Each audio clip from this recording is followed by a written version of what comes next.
Analyze the data to see whether your algorithm is still running efficiently.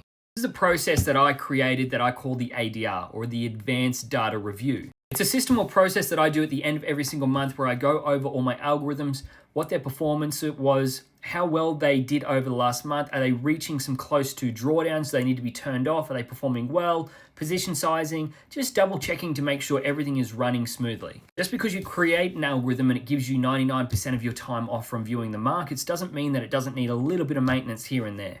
We're going to go over one of my strategies and I'm going to show you what kind of details I take away from this. So this is an FX Blue with a regulated broker, and these are my gross profits and losses for the month. So we have Aussie yen, CAD yen, and pound yen. Now, when we see the net profit here, we can see there are a couple of thousand in profit for this pair, 7,000 profit for CAD yen, and 1,900 negative for pound yen.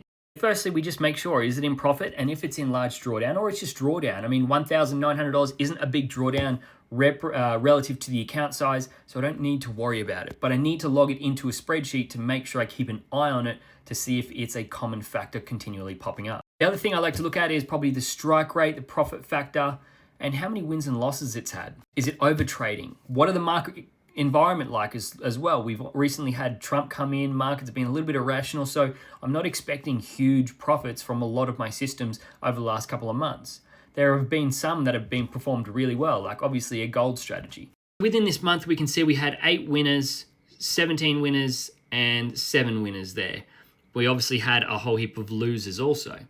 Now, when you look at the profit factor, 1.14 is pretty low. 1.37 is rather good. I do this for every single one of my algorithms, check the pairs, check all the metrics, put it in a spreadsheet, and just keep an eye on it.